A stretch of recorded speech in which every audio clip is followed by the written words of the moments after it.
സംസ്ഥാനത്ത് തെരഞ്ഞെടുപ്പ് പ്രചാരണം അവസാന ലാപ്പിലാണ്. അവസാനവട്ട വോട്ടുറപ്പിക്കാനുള്ള ഓട്ടപ്പാച്ചിലാണ് സ്ഥാനാർത്ഥികൾ. നാളെയാണ് കൊട്ടിക്കലാശം. വിവരങ്ങളുമായി തിരുവനന്തപുരത്ത് നിന്ന് കമലേഷ് ചേരും, കോഴിക്കോട് നിന്ന് മേഘന വരും, ഒപ്പം കൊച്ചിയിൽ നിന്ന് അശ്വതിയും റിപ്പോർട്ട് ചെയ്യും. ആദ്യം തിരുവനന്തപുരത്തേക്ക് കമലേഷ്. എന്തായാലും ഒരു ദിവസം മാത്രം ബാക്കി നിൽക്കുന്നു. കമലേഷ് ഉണ്ടോ ലൈനില്?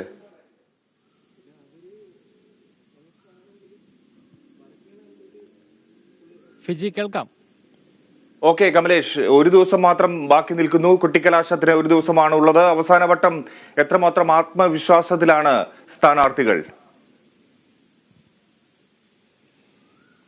ഫിജി വലിയ ആത്മവിശ്വാസത്തിൽ തന്നെയാണ് വിവിധ മുന്നണികളുടെ സ്ഥാനാർത്ഥികൾ ഉള്ളത്. ഒരു മാസത്തോളം നീണ്ടു നിൽക്കുന്ന ഒരു പ്രചാരണത്തിന്റെ ഒരു ഘട്ടമായിരുന്നു. അതിനി 2 നാൾ കൂടിയാണ് പരസ്യ പ്രചാരണത്തിന് അവശേഷിക്കുന്നത്. നാളെ കൊട്ടിക്കലാശം നടക്കും സംസ്ഥാനത്താകെയുള്ള വിവിധ മണ്ഡലങ്ങളിൽ.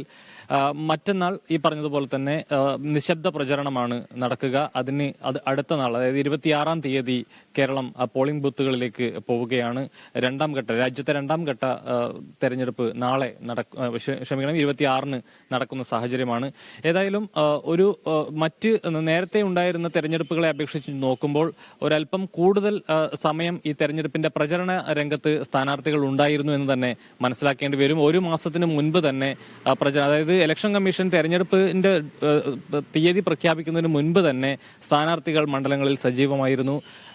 വളരെ നേരത്തെ തന്നെ തൃശ്ശൂരിൽ സുരേഷ് ഗോപി അടക്കമുള്ള ആളുകളൊക്കെ പ്രചരണവുമായി ബന്ധപ്പെട്ട് ചില കാര്യങ്ങളൊക്കെ തുടങ്ങുന്ന ഒരു സാഹചര്യം ഉണ്ടായിരുന്നു തുടക്കത്തിൽ.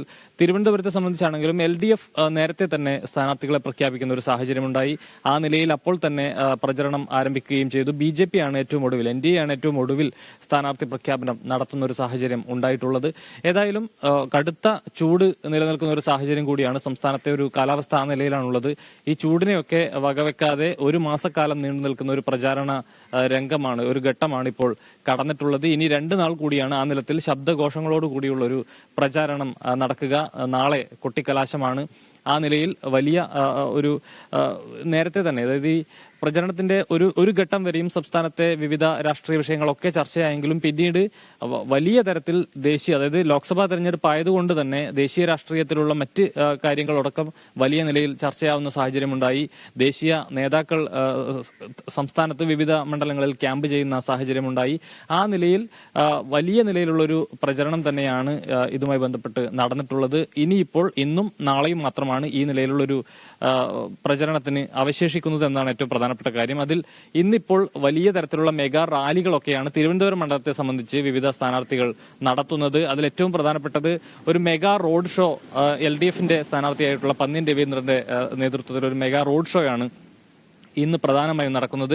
2 റോഡ് ഷോകളുണ്ട് പന്ന്യൻ രവീന്ദ്രന്. ഒന്ന് രാവിലെ 8 മണിക്ക് പാറശാലയിൽ നിന്ന് ആരംഭിച്ച് ഉച്ചയ്ക്ക് 12 മണിയോടുകൂടി കഴക്കൂട്ടത്ത് സമാപിക്കുന്ന ഒരു മെഗാ റോഡ് ഷോ ഇന്ന് പന്ന്യൻ രവീന്ദ്രൻ സംഘടിപ്പിക്കുന്നു. മറ്റൊന്ന് തീരദേശ റോഡ് ഷോയാണ്. അത് വൈകിട്ട് 4 മണിക്ക് പള്ളിത്തുറയിൽ നിന്ന് ആരംഭിച്ച് വൈകിട്ട് 7 മണിയോടുകൂടി പൂവാർ ജംഗ്ഷനിൽ സമാപിക്കുന്ന ഒരു തീരദേശ റോഡ് ഷോ കൂടി പന്ന്യൻ രവീന്ദ്രന്റെ ഭാഗമായി നേതൃത്വത്തിൽ നടക്കുന്നു LDFന് വേണ്ടി. മറ്റൊന്ന് ശശി തരൂരിന്റെ പര്യടനമാണ്. രാവിലെ 8:30 ആരംഭിക്കുന്നു വഞ്ചിയൂരിൽ നിന്ന് ആരംഭിക്കുന്ന പര്യടനം രാത്രി, അതായത് വൈകിട്ട് 6:40 വിഴിഞ്ഞത്ത് സമാപിക്കുന്നു. ആ നിലയിൽ തിരക്ക് പിടിച്ച, അതായത് മറ്റ് വലിയ സമയം ഒരു ഇടവേളകളില്ലാത്ത തുടർച്ചയായ ഒരു പര്യടനം തന്നെയാണ് ഇതുമായി ബന്ധപ്പെട്ട്. ഒരു ദിവസം നീണ്ടു നിൽക്കുന്ന പര്യടനമാണ്. ആ നിലയിലാണ് കാര്യങ്ങൾ പോകുന്നത്. ആറ്റിങ്ങൽ മണ്ഡലത്തിലും വി ജോയിയുടെ ഒരു പര്യടന പരിപാടി ഇന്ന് നടക്കുന്നത്. കാട്ടുപുറം, രാവിലെ തന്നെ കാട്ടുപുറത്ത് നിന്ന് ആരംഭിച്ച് വൈകിട്ട് പെരുങ്കുഴിയിൽ സമാപിക്കുന്ന നിലയിൽ വളരെ ദീർഘമായ ഒരു പ്രചരണ പരിപാടി തന്നെയാണ്, ഒരു പര്യടന പരിപാടി തന്നെയാണ് ആറ്റിങ്ങലിലും നടക്കുന്നത്. മറ്റൊന്ന് ശരി കമലേഷ്, തിരിച്ചെത്താം. നമുക്ക് കോഴിക്കോട്ടേക്ക് പോകാം. മലബാറിലെ കാര്യങ്ങൾ അറിയാം. മേഘന ചേരുന്നു അവിടെ നിന്നും. മേഘന, ഇപ്പോൾ തെരഞ്ഞെടുപ്പ് പ്രചാരണം ആരംഭിച്ചപ്പോൾ മുതൽ, നേരത്തെ മുതൽ തന്നെ വടക്കൻ മേഖല, കേരളത്തിന്റെ മലബാർ മേഖല കൂടുതൽ തെരഞ്ഞെടുപ്പ് പ്രചാരണങ്ങളിൽ നിറഞ്ഞു നിന്നിരുന്നു. അവിടെ നിന്നുള്ള വാദപ്രതിവാദങ്ങളും ഏറ്റുമുട്ടലും ഒക്കെ വളരെ സജീവമായിരുന്നു. ഇപ്പോൾ എങ്ങനെയാണ് പ്രചാരണം? അതിന്റെ അവസാന ലാപ്പിലേക്ക് എത്തുമ്പോൾ എങ്ങനെയാണ് സാഹചര്യങ്ങൾ? തീർച്ചയായും ഫിജി, ഇതിൽ ഒരു മാസം മുന്നേ പ്രഖ്യാപിച്ച തിരഞ്ഞെടുപ്പാണ്. പക്ഷേ ഒരു പ്രചരണ ദൂരം അല്ലെങ്കിൽ സമയം പോയത് ഈ മുന്നണികളും മാധ്യമപ്രവർത്തകരും ഒന്നും അറിഞ്ഞിട്ടുണ്ടാവില്ല എന്ന് വേണം കരുതാൻ. കാരണം അത്രയും സംഭവബഹുലമായിരുന്നു മലബാറിലെയും പ്രത്യേകിച്ച് കോഴിക്കോടിലെയും തിരഞ്ഞെടുപ്പ് പ്രചരണങ്ങളും വാദപ്രതിവാദങ്ങളും ഒക്കെ. അതായത് ഇന്നും, അതായത് തിരഞ്ഞെടുപ്പ് വോട്ടിംഗ് കേന്ദ്രത്തിലേക്ക് പോകാൻ ദിവസങ്ങൾ മാത്രം ബാക്കി നിൽക്കെ ഇപ്പോഴും ഈ വാദപ്രതിവാദങ്ങളൊക്കെ തുടരുന്നു എന്നുള്ളതാണ് ഏറ്റവും പ്രധാനപ്പെട്ട കാര്യം. ഇനി കൊട്ടിക്കലാശമാണ്. ഈ കൊട്ടിക്കലാശത്തിനുള്ള ഒരുക്കങ്ങളൊക്കെ മുന്നണികളെല്ലാം തുടങ്ങിയിട്ടുണ്ട്. അതൊരു ശക്തി പ്രകടനമാക്കി മാറ്റുക, അല്ലെങ്കിൽ മുന്നണികൾക്ക് ഏറ്റവും കൂടുതൽ, അതായത് അവസാനമായ ഒരു ശക്തി പ്രകടനം കാണിക്കാനുള്ള ഒരു വേദിയാക്കി മാറ്റുക എന്നുള്ള ലക്ഷ്യം എല്ലാ മുന്നണികൾക്കുമുണ്ട്. മാത്രമല്ല ഇനി കാണാത്തവരെ പോയി കാണുക, അങ്ങനെ വലിയൊരു ഓട്ടപ്പാച്ചിലാണ് ഇന്ന് മുന്നണികളെല്ലാം ഉള്ളത്. മാത്രമല്ല കോഴിക്കോട് ജില്ലയെ സംബന്ധിച്ചിടത്തോളം കോഴിക്കോട് ജില്ലയുടെ ഭാഗമായിട്ടുള്ള 3 ലോക്സഭാ മണ്ഡലങ്ങൾ, വടകര ലോക്സഭാ മണ്ഡലവും കോഴിക്കോട് ലോക്സഭാ മണ്ഡലവും വയനാട് ലോക്സഭാ മണ്ഡലവും, ഇതിൽ മൂന്നിലും ശക്തമായിട്ടുള്ള പ്രചരണം തുടരുന്നു, അല്ലെങ്കിൽ പ്രചരണം ഉണ്ടായിരുന്നു എന്നുള്ള കാര്യമാണ് ഏറ്റവും പ്രധാനമായും എടുത്തു പറയാനുള്ളത്. അതിൽ വടകര ലോക്സഭാ മണ്ഡലത്തെ സംബന്ധിച്ചിടത്തോളം വടകരയിൽ ഇടതുപക്ഷം ജയിക്കുമെന്നതിനപ്പുറത്തേക്ക് ശൈലജ ടീച്ചർ ജയിക്കുമെന്നുള്ള ഒരു ഉറച്ച വിശ്വാസം ഇടതുപക്ഷത്തിനുണ്ട്. അതായത് ഇടതുപക്ഷം 8 സീറ്റെങ്കിലും ലക്ഷ്യം വയ്ക്കുമ്പോൾ 8 സീറ്റിൽ ഏറ്റവും പ്രധാനമായി വടകര ലോക്സഭാ മണ്ഡലം ഉണ്ട് എന്നുള്ളതാണ് ഏറ്റവും പ്രധാനമായും പറയാനുള്ളത്. മാത്രമല്ല ജനങ്ങളെ സംബന്ധിച്ചൊരു കൺഫ്യൂഷൻ എന്ന് പറയുന്നത് പ്രചരണം, അതായത് UDF ആണെങ്കിലും LDF ആണെങ്കിലും എവിടെ പ്രചരണം ഉണ്ടാകുന്നു അവിടെയൊക്കെ വലിയ ആൾക്കൂട്ടം ഉണ്ടാകുന്നു. എങ്ങനെയാണ് വടകരയിലെ ട്രെൻഡ് എന്ന് മനസ്സിലാക്കാൻ പറ്റാത്ത രീതിയിൽ, അല്ലെങ്കിൽ രാഷ്ട്രീയ ചായ്വ് എങ്ങോട്ടാണെന്ന് മനസ്സിലാക്കാൻ പറ്റാത്ത രീതിയിലേക്ക് തെരഞ്ഞെടുപ്പ് പ്രചരണം പോയിട്ടുണ്ട് എന്നുള്ളതാണ്.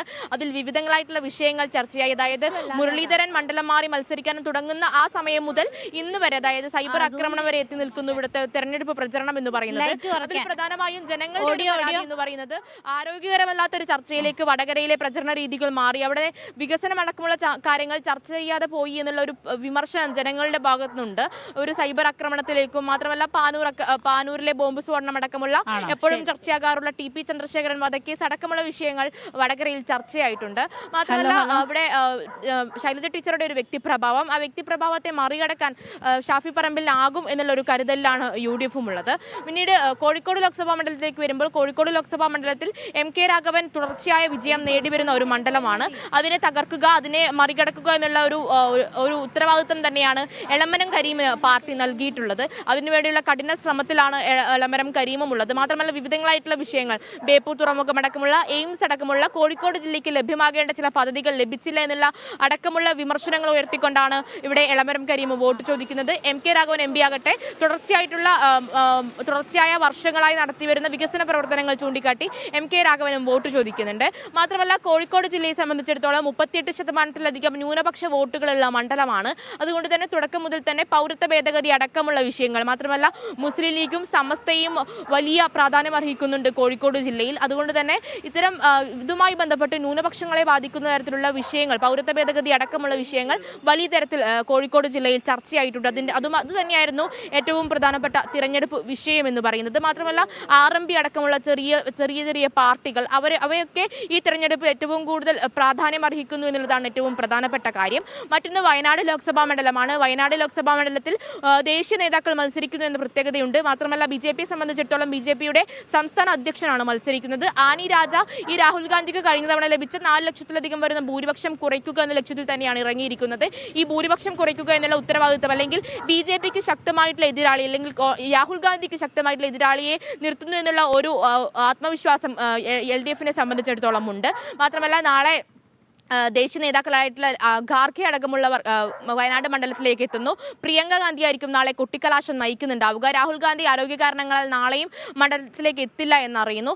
അങ്ങനെ മാത്രമല്ല കോഴിക്കോട് ജില്ലയിൽ ഉടനീളം ഈ ദേശീയ നേതാക്കളുടെ സാന്നിധ്യം വലിയ രീതിയിൽ ഉണ്ടായിരുന്നു. അതായത് ഇടതുപക്ഷത്തെ സംബന്ധിച്ചിടത്തോളം സീതാറാം യെച്ചൂരി ആണെങ്കിലും രാഹുൽ ഗാന്ധിയും നദ്ദയും സ്മൃതി ഇറാനിയും അടക്കമുള്ള നേതാക്കൾ കോഴിക്കോട് ജില്ലയെ കേന്ദ്രീകരിച്ചിട്ടുണ്ടായിരുന്നു. ശരി മേഘന, അങ്ങനെ രംഗം കുഴിപ്പിക്കാൻ ദേശീയ നേതാക്കൾ ഒട്ടേറെ പേർ കോഴിക്കോട് പ്രത്യേകിച്ച് മലബാർ മേഖലയിൽ ഉണ്ടായിരുന്നു എന്ന് റിപ്പോർട്ട് ചെയ്യുന്നു മേഘന. ഒപ്പം അശ്വതി കൊച്ചിയിൽ നിന്ന് ചേരുകയാണ്. അശ്വതി, വലിയ നാടിളക്കിയുള്ള വലിയ പ്രചാരണ പ്രവർത്തനങ്ങളൊന്നും അധികം എറണാകുളത്തോ അല്ലെങ്കിൽ സമീപ മണ്ഡലങ്ങളിലോ അധികം കാണാൻ കഴിഞ്ഞില്ല. എന്നാൽ തൃശ്ശൂരിൽ സ്ഥിതി വ്യത്യസ്തമായിരുന്നു. ആലപ്പുഴയിൽ മറ്റ് പ്രചാരണ പരിപാടികളൊക്കെ വളരെ ശക്തമായിരുന്നു. എങ്ങനെയാണ് അവസാന ലാപ്പിലേക്ക് എത്തുമ്പോൾ സ്ഥാനാർത്ഥികളുടെ ഒരു ആത്മവിശ്വാസം എങ്ങനെയാണ്? ഫിജി, എറണാകുളം കൃത്യമായി ഒരു യു ഡി എഫിലേക്ക് ചലിക്കുന്ന കാഴ്ച നമുക്ക് കാണാനായിട്ട് സാധിക്കും. പക്ഷേ മറ്റ് സ്ഥാനാർത്ഥികളും ഒട്ടും പുറകിലല്ല. അവർ വോട്ട് വിഹിതം വർദ്ധിപ്പിക്കുക എന്നതാണ് ഏറ്റവും പ്രധാനപ്പെട്ട കാര്യം. ഒരു ഹൈബ്രിഡിന് അനുകൂലമായിട്ടുള്ളൊരു തരംഗം ഉണ്ടെങ്കിൽ പോലും മറ്റ് എൻ ഡി എ സ്ഥാനാർത്ഥികളെല്ലാവരും തന്നെ വോട്ട് വിഹിതം വർദ്ധിപ്പിക്കുന്നതിന് വേണ്ടിയിട്ടുള്ള പ്രചരണ പരിപാടികളാണ് പ്രധാനമായും നടത്തുന്നത്. അതുപോലെ തന്നെ ചാലക്കുടി മണ്ഡലങ്ങളിലും വളരെ എറണാകുളത്തെ അപേക്ഷിച്ച് നോക്കുമ്പോൾ ചാലക്കുടി മണ്ഡലത്തിലും വളരെ പ്രധാനപ്പെട്ട വലിയ ഒരു മത്സരം കാഴ്ചവെക്കാൻ സാധിക്കും ഇരു മുന്നണികൾക്കും എന്നാണ് നമുക്ക് മനസ്സിലാകുന്നത്. അവിടെ സി രവീന്ദ്രനാഥും അതുപോലെ തന്നെ ബെന്നി ബെഹന്നാനും കടുത്ത മത്സരം ഉണ്ടാകാനുള്ള ഒരു സാധ്യതയുണ്ട്. മാത്രമല്ല ഇന്ന് ബെന്നി ബെഹന്നാൻ്റെ പ്രചരണ പരിപാടികൾ നിശ്ചയിച്ചിരിക്കുന്നത് പള്ളിക്കരയിലാണ്. അതായത് കിഴക്കമ്പലത്ത് 2020 മേഖലകളിലാണ് ഇന്ന് ബെന്നി ബെഹന്നാൻ പ്രധാനമായും പ്രചരണം നടത്തുന്നത്. അവിടെയുള്ള വോട്ടുകൾ കൂടി, അതായത് കൃത്യമായി ഏറ്റവും വീക്ക് പോയിന്റുകളിലെ വോട്ടുകൾ കൂടി കൃത്യമായി ബാഗിലാക്കുന്നതിന് വേണ്ടിയിട്ടുള്ള ഒരു തെരഞ്ഞെടുപ്പ് പ്രചരണ പരിപാടികളാണ് എല്ലാ മുന്നണികളും ഇന്ന് നടത്തുന്നത്. നമുക്ക് കഴിഞ്ഞ ദിവസങ്ങളിലെ പ്രചരണ പരിപാടികൾ ശ്രദ്ധിക്കുകയാണെങ്കിൽ ദേശീയ സംസ്ഥാന നേതാക്കൾ എല്ലാവരും തന്നെ, മുതിർന്ന നേതാക്കൾ എല്ലാവരും തന്നെ എറണാകുളം കേന്ദ്രീകരിച്ചുകൊണ്ട് വലിയ പ്രചരണങ്ങൾ നടത്തിയിരുന്നു. പ്രധാനപ്പെട്ട പ്രസ്താവനകളും മറ്റു കാര്യങ്ങളുമൊക്കെ എറണാകുളത്ത് നിന്ന് വന്നത് നമ്മൾ കണ്ടു. ഇന്നലെ രമേശ് ചെന്നിത്തല ഉണ്ടായിരുന്നു. LDFും UDFും തമ്മിലുള്ള വലിയ രീതിയിലുള്ള ഒരു മത്സരം, അങ്ങോട്ടും ഇങ്ങോട്ടുമുള്ള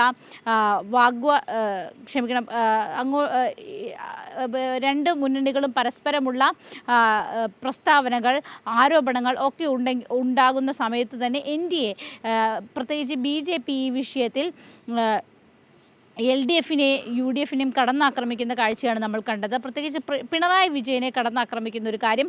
മാത്രമല്ല തെരഞ്ഞെടുപ്പുമായി ബന്ധപ്പെട്ട ഇപ്പോൾ EDയുടെ നീക്കങ്ങൾ മുന്നോട്ട് പോകുന്ന സാഹചര്യത്തിൽ അത് തെരഞ്ഞെടുപ്പിനെ വലിയ രീതിയിൽ ബാധിക്കുമെന്ന്, അത് സ്വാധീനിക്കുമെന്ന കാര്യത്തിൽ സംശയമില്ല. പ്രത്യേകിച്ച് തൃശ്ശൂർ കേന്ദ്രീകരിച്ചുള്ള കാര്യങ്ങൾ എല്ലാം തന്നെ, തൃശ്ശൂർ കേന്ദ്രീകരിച്ചുള്ള തെരഞ്ഞെടുപ്പ് പ്രചരണത്തിലെ വലിയൊരു ഘടകം എന്ന് പറയുന്നത് കരുവന്നൂർ വിഷയം തന്നെയാണ്. അതുകൊണ്ട് തന്നെ അത്തരത്തിലുള്ള EDയുടെ നീക്കങ്ങൾ എല്ലാം കരുവന്നൂർ വിഷയവുമായി ബന്ധപ്പെട്ട മാസപ്പടി വിവാദവുമായി ബന്ധപ്പെട്ട കാര്യങ്ങളൊക്കെ തന്നെ ഈ പ്രചരണ പരിപാടികളിൽ ഏറ്റവും പ്രധാനപ്പെട്ട വിഷയം തന്നെയായിരുന്നു. ദേശീയ വിഷയങ്ങളോടൊപ്പം തന്നെ ഇത്തരത്തിലുള്ള സംസ്ഥാനത്ത് നടക്കുന്ന ഇത്തരത്തിലുള്ള പ്രധാനപ്പെട്ട കാര്യങ്ങൾ, വാർത്തകൾ എല്ലാം ഈ തെരഞ്ഞെടുപ്പ് പ്രചരണങ്ങളിൽ സജീവമായിരുന്നു എന്ന് വേണം നമുക്ക് കാണാനായിട്ട്.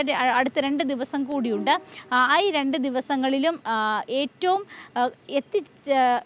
നേരിട്ട് എത്താൻ പറ്റാത്ത ഇടങ്ങളിലേക്ക്, കൂടുതൽ ദുർബലമായിട്ടുള്ള ഓരോ മുന്നണികളിലെയും ദുർബലമായിട്ടുള്ള പ്രദേശങ്ങളിലേക്ക് കടന്നു ചെന്ന് വോട്ട് അഭ്യർത്ഥിക്കാനാണ് എല്ലാ മുന്നണികളും തീരുമാനിച്ചിരിക്കുന്നത്. അതിൻ്റെ പരിപാടികളാണ് ഇന്ന് നടക്കാൻ പോകുന്നത്. ഫിജി. ശരി അശ്വതി കൊച്ചിയിൽ നിന്ന്, ഒപ്പം മേഘന കോഴിക്കോട് നിന്ന്, കമലേഷ് തിരുവനന്തപുരത്തു നിന്നാണ് വിവരങ്ങൾ നൽകി.